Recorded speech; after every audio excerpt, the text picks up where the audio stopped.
বিসমিল্লাহির রহমানির রহিম। Fxseohelp পক্ষ থেকে দেশ দেশের বাইরের সকল সাবস্ক্রাইবার, ভিউয়ার, ওয়েলিশা সকলকে জানাচ্ছি আন্তরিক শুভেচ্ছা, প্রাণঢাল অভিনন্দন। আশা করি সকলেই ভালো আছেন, সুস্থ আছেন, আর এই প্রত্যাশা রেখে শুরু করছি আজকে ভিডিও। বন্ধুরা, আজকে ভিডিওতে আমি আপনাদেরকে প্রথমেই দুঃখ প্রকাশ করছি। গতকালকের ভিডিওতে আমাদের সাউন্ড ছিল না। কেন সাউন্ড ছিল না সেটা আমি যদিও পরে জেনেছি, যে প্রথমে আসলে আমার ল্যাপটপের সাউন্ডটা অফ ছিল। পরে যখন ভিডিও রান করেছি, পরে বুঝতে পারার পরে সেটা আমি অফেন করেছি, কিন্তু কেন জানি, যাই হোক, যে কোনো কারণে হোক না কেন সাউন্ডটা হয়নি। তো সেই ভিডিওটারই কিছু একটু অংশ আমি আজকে, চুম্বকীয় অংশগুলো আমি আবার একবার রিভিউ দেবো এখন আজকে। এরপরে আজকের ভিডিওতে আমি আপনাদেরকে এই যে ট্রেপটা, এই যে সেল বাইয়ের যে একটা ট্রেপ, এখানে বাইয়ের ক্যান্ডেল হলো, মার্কেট যাবে বাইয়ে, কিন্তু মার্কেট এখানে সেলে আসলে কেন? আমি চাই আপনারা একটা ভিডিওতে একটা বিষয় ক্লিয়ার হন, এটা ক্লিয়ার হওয়ার আগে আমি কালকের ভিডিওর বিষয়টা নিয়ে আমি একটু বলে দিচ্ছি। প্রথমে একটু দেখুন, এখানে বলছি ফরেক্স ট্রেডিং চাকরি না ব্যবসা।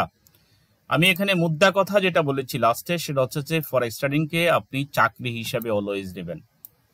এটা আপনার একটা চাকরি, এটাকে আপনি ব্যবসা হিসেবে নেবেন না। আচ্ছা, এখন আপনি বলবেন যে যদি চাকরি করতে হয়, চাকরিটা হয় অন্যের, অথচ এখানে তো আমার নিজের অ্যাকাউন্টে আমি ডিপোজিট করে, নিজের অ্যাকাউন্টে আমি ট্রেড করে, নিজের অ্যাকাউন্টে, নিজের ব্যাংক অ্যাকাউন্টে উইথড্রল দিতে পারতেছি, অথবা নিজে কারো কাছে বিক্রি করতে পারতেছি। তাহলে এটা কিভাবে চাকরি হলো? আমি বলবো আপনাকে যে এইটা চাকরি হিসেবে নিবেন আপনার জন্য। আমি যদি একটু মনোযোগ সহকারে আপনি শুনেন, এই ফরেক্স এমন এক জিনিস, আপনার আমার কত টাকা আছে, আপনার আমার কত ডলার আছে, বিশ্বের লক্ষ কোটি ডলার ওলা মানুষ আমার আপনার দিকে চেয়ে আছে। এভাবে কেন চেয়ে আছে? শুধু দেখতে চায় তারা আপনার স্কিল, তারা টাকা দেবে। অথবা আপনি চাকরি করেন, আপনি কেন নিজের গচ্ছিত সব টাকা এনে ফরেক্সে দেবেন? এবং জীবনের প্রথম দিকে এই ধরনের ভুক্তভোগী আমরা হয়েছি, যেটা আমাদের ভুল ডিসিশন ছিল। অতএব আপনি এটাকে চাকরি হিসেবে নেবেন। আপনার কাজ হচ্ছে যে এখানে স্কিল ডেভেলপ করা, আপনি এখানে শিখেন, আপনি এখানে একটা পোর্টফোলিও তৈরি করেন, একটা সাকসেসফুল স্টেটমেন্ট তৈরি করেন। দেন আপনার স্টেটমেন্ট দেখে অন্যরাই আপনাকে ফান্ড দেবে। আর একজন ক্লায়েন্ট বেশি দরকার নাই। আপনি যদি একজন ক্লায়েন্ট যদি পান, সে আরো 10 জন আপনাকে এনে দেবে, কারণ আপনি প্রপারলি প্রফিট করতেছেন। অতএব আমি গতকালকের ভিডিওর জিনিসটা আবারও শেষ করতে চাচ্ছি। এটা চাকরি না ব্যবসা। আমি লাস্টে এই কথাই আমি শিরোনাম টেনেছি, শিরোনামের আমি কনক্লুশন টেনেছি এটা বলে যে এটাকে আপনি, কারণ আমি সেখানে গতকালকের ভিডিওতে এটাও বলেছি, যেগুলো শোনা যায়নি, মার্ক জুকারবার্গ, ইলন মাস্ক, আপনার ওয়ারেন বাফেট, আপনি যেই বলেন না কেন, যারা বিশ্বের মধ্যে বড়, বিল গেটস, যারা বিশ্বের ব্যবসা করে হাজার হাজার কোটি ডলার ইনকাম করেছে, অথবা বিশ্বের বড় বড় ধনীর কাতারে যাদের নাম লেখা হয়েছে, তারা কিন্তু বাবা মাকে সর্বশান্ত করে অথবা নিজে সর্বশান্ত হয়ে এই বিজনেসে আসেনি। তাদের মেধা, তাদের দক্ষতা, তাদের স্কিল ছিল। আর বিশ্বের অন্যান্য দেশের মানুষগুলো এখন তাদেরকে ব্যাংক মনে করে তাদের কাছে টাকা জমা রাখে। অতএব আপনার দক্ষতা, আপনার ব্যাংক, এই ব্যাংক অথবা এই দক্ষতা তৈরি করার জন্য আপনাকে প্রপারলি শিখতে হবে, এবং এটার জন্য আপনি ভালো একজন ট্রেনার দেখে আপনি শিখেন, ধৈর্য সহকারে শিখেন, আস্তে শিখেন। টাকা পয়সা নষ্ট করে এখানে আপনি শেষ হয়ে যাবেন না। এই জন্য এই ভিডিওর ইয়েতে আবারও বলছি, আপনাদের জন্য আগামী মাসে 1 তারিখ থেকে নতুন করে এই আরেকটা বেস স্টার্ট হচ্ছে। প্রতি মাসে আমার একটা করে বেস স্টার্ট হয়। আগের বেসের 2-1 জন আমার থেকে যায়, তারা, কারণ সবাই তো আর সম্ভব হয় না যাদেরকে রিয়েলে দেওয়া। আর এখানে নতুন হবে, সেখানে অলরেডি অনেকে বুকিং দিয়ে ফেলেছে, অনেকে রেজিস্ট্রেশন করে ফেলেছে, অনেকে ফুল পেমেন্ট করে ফেলেছে, তারা আগামী মাসের জন্য আসতেছে। চলে যাই আমরা পরবর্তী ভিডিওরে থাম্বনেইলের বিষয়বস্তু নিয়ে। এখানে আমি পাদের ব্যাপারটা, গতকালকে যে জিনিসটা হয়েছে সেটা হচ্ছে যে এখানে এই ক্যান্ডেল দেখলেই আমরা বলি যে হ্যাঁ বাই, এই ক্যান্ডেলে আমাদেরকে বলতেছে সেল। তাহলে এই ফাঁদটা আপনি বুঝবেন কিভাবে? আবার সেই পুরান জিনিসে আসতে হয় যেগুলো বারবার দেখাই। আপনি সাপোর্ট রেজিস্ট্যান্স ড্র করেছেন, এইখানেই আমরা যাই। সাপোর্ট রেজিস্ট্যান্স লেভেল আপনি ড্র করেন, ভিডিও দেখেন, আপনি এইসব ফাঁদগুলা বোঝার উপায় এখন ক্লিয়ার করেন। অনেক কিছু আছে ফাঁদ বোঝার, কিন্তু আমি আমার ওয়েতে বুঝাই দিচ্ছি। হয়তো অনেকেই বিভিন্নভাবে গ্যাস করে, হ্যাঁ ফান্ডামেন্টাল কি জন্য বলা হয়, বিভিন্ন নিউজ ফিউজ এটা সেটা। আরে ভাই, আপনি তো বাংলাদেশে বসে আছেন, আপনি বাংলাদেশের শেয়ার মার্কেটেরই তো অবস্থা বুঝেন না, আপনি বিশ্বের ওয়ার্ল্ড কারেন্সি মার্কেট কতটুকু আপনি বুঝতে পারবেন? এই জন্য ওয়ার্ল্ড মার্কেট বোঝার জন্য আপনি টেকনিক্যাল অ্যানালাইসিস শিখেও আপনি প্রফিট করতে পারবেন, যেভাবে আমরা প্রফিট করে ইতিপূর্বে দেখিয়েছি। আপনি দেখেন গত সপ্তাহ আমাদের প্রফিটগুলো, এই সপ্তাহ সবই, এই সপ্তাহে যে 20, এই যে 17, 21, 20, 21 কয়েকদিনের, আপনি দেখেন একটা ট্যাডও আপনি দেখাইতে পারবেন না আমাদের এখানে। আমি এখানে আপনাদেরকে দেখাইলাম, আমাদের একটা দুইটা অ্যাকাউন্ট মাঝে মাঝে আপনাদেরকে দেখাই, এগুলো চমকের জন্য, যেন আপনারা বুঝতে পারেন যে আমাদের প্রফিটগুলো আমাদের কিভাবে হচ্ছে। আপনি দেখেন কালকে এগুলো ম্যানুয়ালি ট্রেড করে আপনি উঠে যান, আপনার থাকার দরকার নাই। আপনি দেখেন এখানে মাত্র একটা দুইটা অ্যাকাউন্ট আপনাদেরকে যখন দেখাই, এখানে যে উজ্জ্বল আছে আপনি দেখান। আমি চাইছিলাম, আমি যখন অনেককে বলি যে ভাই আপনারা যদি ভালো ট্রেড করতে পারেন আপনারা আমাকে শেয়ার করেন, আমাকে শেয়ার করলে আমি আপনাদেরকে চেষ্টা করব ফান্ড দেওয়ার। কিন্তু কে শুনে কার কথা? এখন এখানে সফল যে কারা আছে সেটা আল্লাহ ভালো জানে। বন্ধুরা এখানে এই যে এখানে আপনি সাপোর্ট রেজিস্ট্যান্স, এখন আপনি যে সাপোর্ট রেজিস্ট্যান্স টেবিলটা ড্র করেছেন, এখন আপনি বলেন সাপোর্ট রেজিস্ট্যান্স ড্র করছি, এখান থেকে মার্কেট সেল হয়েছে, এটা কেমনে জানলাম? এখান থেকে বাই বলছে, এটা মূলত এই যে বাইয়ের ক্যান্ডেলটা, প্রথমে আমি এই বাইটা উঠিয়ে দিচ্ছি ডিরেক্ট, এটা ফেক। কি জন্য? এখান থেকে আপনি কখনো জীবনে বাইরে যাবেন না, কারণ ইতিপূর্বে একটা ভালো করে মনোযোগ দিয়ে ভিডিও দেখেন, ক্লাস করো, ক্লাসের মধ্যে অনেকে ফাঁকি দেয়। অর্থাৎ ক্লাসে যারা ফাঁকি দেন স্বভাব আছে। এই দেখেন এটা একটা রেজিস্ট্যান্স লেভেল, ঠিক আছে? আমি অতীত ঘাটলে আরো কিছু পাবো রেজিস্ট্যান্স, একটু ওয়েট করেন। এই দেখেন না, এই বরাবর দেখেন, এই দেখেন রেজিস্ট্যান্স প্রায় সেম জায়গাতে দেখেন, এই দেখেন। এখন আপনি যদি এইভাবে একটা দেন, এখন দেখেন এখানে রেজিস্ট্যান্স লেভেল না, তো এইটার মধ্যে মার্কেট যদি এই পরিমাণ যায়া মার্কেট রিজেক্ট করার সম্ভাবনা আছে। এটা আপনাকে এখানে আপনি সেল কনফার্ম, আমি সেটা বলি না, তবে একটা ক্যান্ডেল হওয়ার পরে, বিয়ারিশ একটা হারামি হওয়ার পরে তারপর আপনি সেল দেন। এখানে স্টপ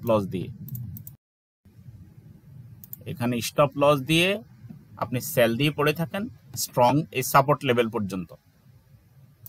তাহলে এই ট্রেপগুলো, এই ফান্ডগুলোতে আপনি পড়তে পারবেন না। আচ্ছা, আরেকভাবে বলি আমি কালকের ভিডিওতে এখানে আমি আপনাদেরকে ড্র করে দিয়েছিলাম চ্যানেল।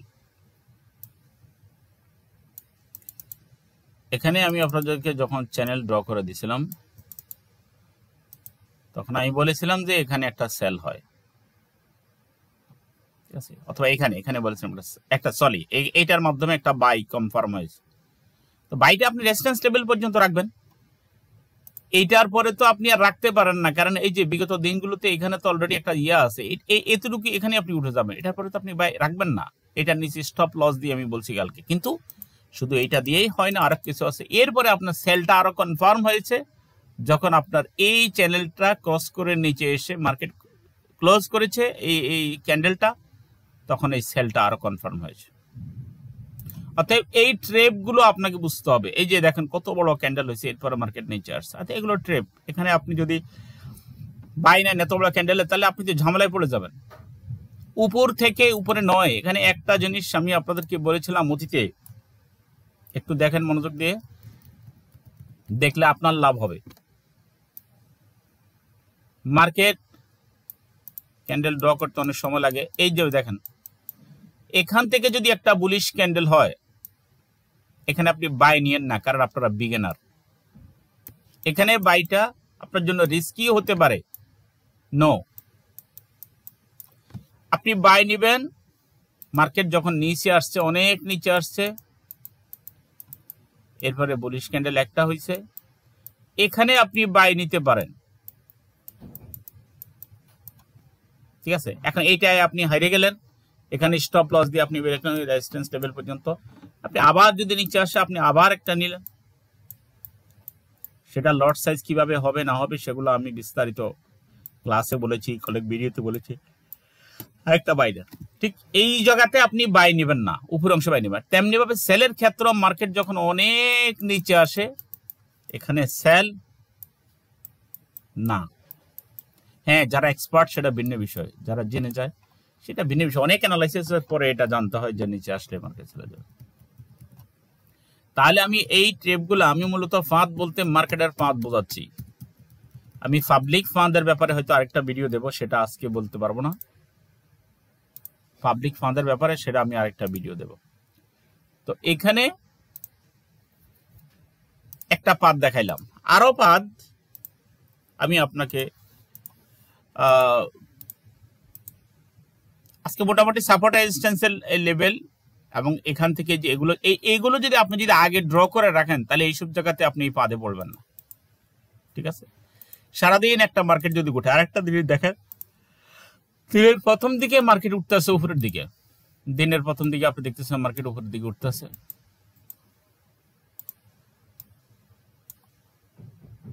উপরের দিকে উঠতেছে।